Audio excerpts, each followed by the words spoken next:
استخارہ کسے کہتے ہیں؟ کیا استخارہ کا کوئی مخصوص سنت طریقہ بھی ہے؟ استخارہ کی اگر کوئی سنت دوا ہو تو وہ بھی بتا دیں۔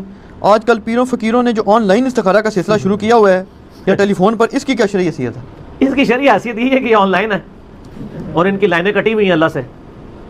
تو استخارہ کا تو کنسیپٹ ہی بالکل ڈیفرنٹ تھا، انہوں نے پتہ نہیں کیا بگاڑ دیا، انہوں نے تو مستقبل کی خبریں دینا شروع کر دی ہیں اس کی بنیاد کے اوپر، میری شادی ہوگی نہیں ہوگی، میری نوکری لگے گی نہیں، میرا ویزا لگے گا یا نہیں۔ استخارہ یہ تو ہے ہی نہیں تھا، وہ استخارہ تو صرف اللہ سے مشورہ تھا، اور مشورہ اس فارم میں کہ جو میں یہ کام کرنے جا رہا ہوں نا، اگر میرے حق میں بہتر ہے تو ہو جائے، نہیں بہتر تو نہ ہو۔ یہ تو معاذ اللہ یعنی انہوں نے اس کی شکل ہی بگاڑ دی ہے۔ لیکن معذرت کے ساتھ ہمارے مسلمان اللہ سے کبھی یہ مشورہ نہیں کرتے کہ یا اللہ بہتر ہے تو ہو جائے، نہیں بہتر تو نہ ہو، کہتے ہیں یا اللہ بہتر ہے یا نہیں ہے ہو جائے۔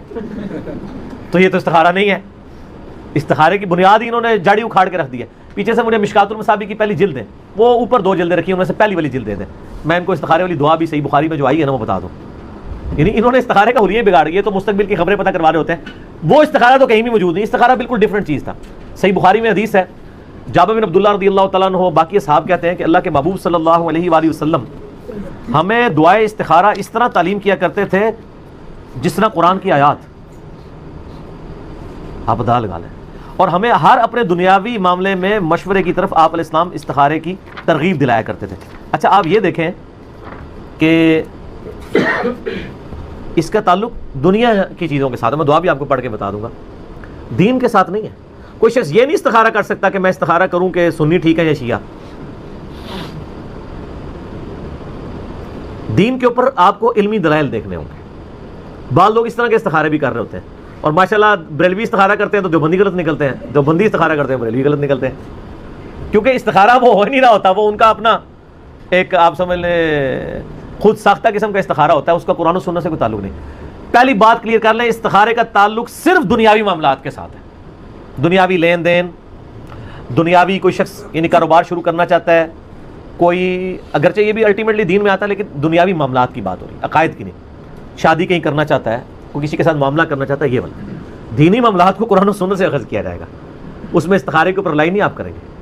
میں نے کئی دفعہ بتایا کہ ٹیکسلا میں ایک بھائی تھے تو وہ کہتے ہیں میں استخارہ کر کے قادیانی ہو گیا، مجھے اشارہ ہوا آپ قادیانی ہو جائیں، اور یہ تو بہت چھوٹی چیز ہے۔ لوگ تو خواب میں نبی علیہ السلام کے اوپر یہ بات کر رہے ہوتے ہیں کہ نبی علیہ السلام خواب میں انہوں نے کہا کہ فلاں ٹھیک ہے فلاں غلط ہے، دوسرے کہہ رہے ہوتے ہیں جو فلاں غلط ہے، جب وہ خواب دیکھتا ہے وہ کہتا ہے نہیں یہ فلانا جو ہے نا وہ غلط ہے، اسی تو ٹھیک ہے۔ تو اس میں میرا ایک کلپ بھی ہے مولانا طارق جمیل صاحب کا خواب، اس میں نے ڈیٹیل سے اس کے اوپر ڈسکشن کی، آج میں اس کو اسکپ کرتا ہوں۔ یہ جو حدیث ہے نا جی، میں استخارے کے اوپر جو حدیث ہے صحیح بخاری اور صحیح مسلم دونوں کے اندر یہ حدیث موجود ہے، اور مشکات المصابیح میں آپ کو جو نفلی نماز کا چیپٹر ہے نا اس کے اندر آپ کو یہ استخارے والی حدیث مل جائے گی۔ یہ انٹرنیشنل نمبر کے مطابق مشکات میں اس کا نمبر ہے 1313 1313، بخاری میں ہے 1162 صحیح بخاری میں۔ جابر بن عبداللہ کہتے ہیں رسول اللہ صلی اللہ علیہ وآلہ وسلم معاملات کے بارے میں ہمیں اس اہتمام کے ساتھ استخارہ سکھاتے جس طرح آپ ہمیں قرآن کی سورت سکھاتے تھے۔ آپ صلی اللہ علیہ وآلہ وسلم فرماتے تھے جب تم میں سے کوئی کسی کام کا ارادہ کرے تو فرض کے علاوہ 2 رکعت نفل پڑھے، یعنی عشاء کی نماز کے بعد 2 نفل پڑھ لے یا جس وقت بھی، آسانی ہے۔ اس کے بعد کوئی خواب شاب نہیں دیکھنا ہوتا، لوگ کہتے ہیں کہ جناب 2 نفل پڑھے، کسی سے گفتگو کیے بغیر سو جائیں، اگر سبز جھنڈی نظر آئے تو ٹھیک ہے، ریڈ آئے تو نہیں ٹھیک۔ سر یہ کہیں بھی دنیا کی کسی حدیث کی کتاب میں یہ بات نہیں لکھی ہوئی، کوئی جھنڈی جھنڈی نظر نہیں آنی، کوئی خواب کی گارنٹی نہیں ہے کہ خواب آنا ہے، صرف یہ ہے کہ اللہ تعالیٰ اس معاملے کو آپ کے لیے آسان کر دے گا یا اس معاملے سے آپ کو دور کر دے گا، وہی دعا کے اندر ہے۔ استخارہ صرف دعا ہے کہ یا اللہ مجھے بتا دے اس مسئلے میں، اگر میرے لیے حق ہے تو یہ حق کر دے، اگر یہ باطل ہے تو مجھے اس سے دور کر دے اور اس کو مجھ سے اور مجھے اس پہ راضی بھی کر دے۔ اس کے لیے آپ کو کوئی بیل کی آواز نہیں آنی، کچھ بھی نہیں آنا، یعنی وہ معاملہ خود یعنی آپ رشتہ کہیں کرنے جا رہے تھے، آپ نے دعائے استخارہ مانگ لی تو اگر وہ آپ کے لیے بہتر نہیں تھا تو انشاءاللہ وہ رشتہ ٹوٹ جائے گا۔ لیکن اگر آپ یہ کہیں کہ یہ حصہ ہو ہی ہو، اس کے لیے دنیا کا کوئی استخارہ ایگزسٹ نہیں کرتا، کیونکہ استخارے میں تو آپ اللہ پہ ڈال رہے ہیں نا کہ یا اللہ اگر بہتر ہے دین دنیا آخرت اور معیشت کے لیے، یہ سارے الفاظ آئیں گے۔ تو فرض کے علاوہ 2 رکعت نفل پڑھے، پھر یہ دعا مانگے۔ دعا سن لیں آپ، ورڈ بائی ورڈ آپ مشکات سے دیکھ لیجئے گا۔ اللہم انی استخیرک بعلمک واستقدرک بقدرتک واسألک من فضلک العظیم فإنک تقدر ولا اقدر وتعلم ولا اعلم وانت علام الغیوب اللہم ان کنت تعلم ان هذا الامر خیر لی فی دینی ومعاشی وعاقبت امری فاقدرہ لی ویسرہ لی ثم بارک لی فیہ وان کنت تعلم ان ھذا الامر شر لی فی دینی ومعاشی وعاقبت امری. اور پھر آگے الفاظ ہے فاصرفہ عنی واصرف عنہ وقدر لی الخیر حیث کان ثم ارضنی بہ. زبردست الفاظ ہے. اے اللہ تعالیٰ میں تجھ سے تیرے علم کی مدد سے خیر مانگتا ہوں, تجھ سے تیری قدرت کے ذریعے قدرت مانگتا ہوں, اور میں تجھ سے تیرا فضل عظیم مانگتا ہوں. بے شک تو ہر چیز پر قادر ہے اور میں کسی چیز پر قادر نہیں. تو جانتا ہے جبکہ میں کچھ بھی نہیں جانتا, اور تو تمام پوشیدہ چیزوں کا جاننے والا ہے. اے اللہ اگر تو جانتا ہے کہ یہ کام جس کے لیے میں استخارہ کر رہا ہوں میرے لیے دین, میری زندگی اور میرے انجام کار یا میری آخرت کے لیے بہتر ہے تو اسے میرے لیے مقدر کر, آسان کر, اور پھر اس میں میرے لیے برکت بھی پیدا فرما.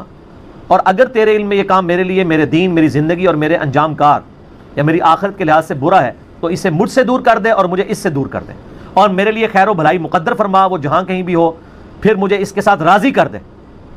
یہ پڑھنے کے بعد نبی اسلام فرمایا پھر اپنی حاجت کا نام لے, اگر وہ رشتے کے لیے کر رہا ہے جس کے لیے بھی. یہ اردو ترجمہ بھی آپ پڑھ سکتے ہیں, عربی دعا ضروری نہیں آپ پڑھیں, یہی ترجمہ پڑھ لیں, اپنے الفاظ میں بیان کر لیں. اس کے بعد کچھ نہیں لکھا ہے, کوئی جھنڈی نظر آئے گی, رنگ نظر آئے گا. یہ صرف دعا ہے کہ اللہ تعالیٰ کے آپ سپرد اپنے معاملے کرتے ہیں. اگر آسانی ہے اس میں میرے لیے آسانی کر دیں, مشکل ہے تو اس کام کو روک دیں, رکاوٹیں ڈال دیں. اس میں ہم کس لیے کر رہے ہوتے ہیں کہ رکاوٹیں ہٹائی جائیں, اس کے لیے کر رہے ہوتے ہیں. یا کبھی کہیں سے جان چھڑانی ہو تو خام خواہ کہتے ہیں استخارہ کی طرف جواب ہی صحیح نہیں آیا. صحابہ کو تو کبھی جواب نہیں آیا استخاروں کا, یہ آپ نے خود کہانیاں بنائی ہوئی ہیں. اور آن لائن استخارے تو آپ کو پتہ ہے وہ تسبیح سے بھی استخارہ کرتے ہیں, وہ باقاعدہ انہوں نے تسبیح ہاتھ میں پکڑی ہوتی ہیں. وہ نا یہ ہم نے خود بھی چونکہ دیکھے بھی ہوئے ہیں, کیے بھی ہوئے ہیں, اللہ کے فضل سے, اللہ معاف کرے. اچھا وہ کہتے ہیں جی وہ جو استخارہ کرنے والے وہ کہتے ہیں آپ تسبیح ہاتھ میں پکڑ لیں تو آپ اپنی وہ چیز بیان کریں. تو وہ جو بندہ استخارہ کرنے والا ہے نا وہ اپنے ذہن میں اس کو نا سوچتا ہے, اور دوسرے سے استخارہ کرا. حالانکہ یہاں استخارہ آپ نے خود کرنا ہے اپنے لیے, کسی سے تو آپ کروا ہی نہیں سکتے, کیونکہ مسئلہ تو آپ کا اس میں تو سارے سیکھے میرے لیے تیرے لیے, تو گزمانو کا جتنے مرضی تھا منو کے لینا دینا, میں اپنے بات کروں گا. تو وہ پھر استخارہ جب کراتے ہیں نا, یہ جو آن لائن استخارہ ہے نا وہ اس طرح ہی ہو رہا ہوتا ہے. وہ پیچھے بیٹھے ہوئے تسبیح پکڑے ہوئے ہوتے ہیں, وہ اگر تسبیح کہتے ہیں ایسے ہل پڑے تو اس کا مطلب ہے ہاں, اور اگر ایسے ہلے تو اس کا مطلب ہے نہ. آپ ہنس رہے ہیں, آپ جا کے پوچھ لیں. نہیں ہلتی خود بخود ہے, وہ تو یہی کہتے ہیں خود بخود ہلتی ہے, ہل پڑتی ہے ویسے. پتہ کیوں؟ ظاہر ہے یہ کتنی دیر آپ سیدھا اس کو پڑھ کے رکھیں گے, ہلکا ہاتھ جھومش کھا ہی جاتا ہے نا, کہیں نہ کہیں جائے گی. ہاں تو باقی ان کا تو کوئی اعتبار نہیں ہے, جو بھی ایسے کرتے ہیں اس کی کچھ کرنے کی ضرورت نہیں. میں آپ دیکھیں, میں آپ کو یہ ہاتھ لائے بغیر اس کو لا کے بتا دیتا ہوں. یہ دیکھیں آواز ہل رہی ہے, نہیں میں ہلکی سی جھومش دے رہا ہوں, وہ آپ کو نظر نہیں آ رہی, ٹھیک ہے. تو وہ اس طرح استخارے ہوتے ہیں. یہ سب کا سب جو ہے نا وہ دھندا ہے پیسے کمانے کا. استخارہ کچھ اور چیز تھی, وہ اللہ سے دعا تھی اور مشورہ تھا. مشورہ یہ نہیں کہ اللہ نے جواب دینا ہے, جواب اللہ نے پریکٹیکلی دینا ہے کہ آپ کو اس کام سے دور کر دینا ہے یا وہ کام آپ کے لیے آسان کر دینا ہے, اور کوئی طریقہ نہیں ہے.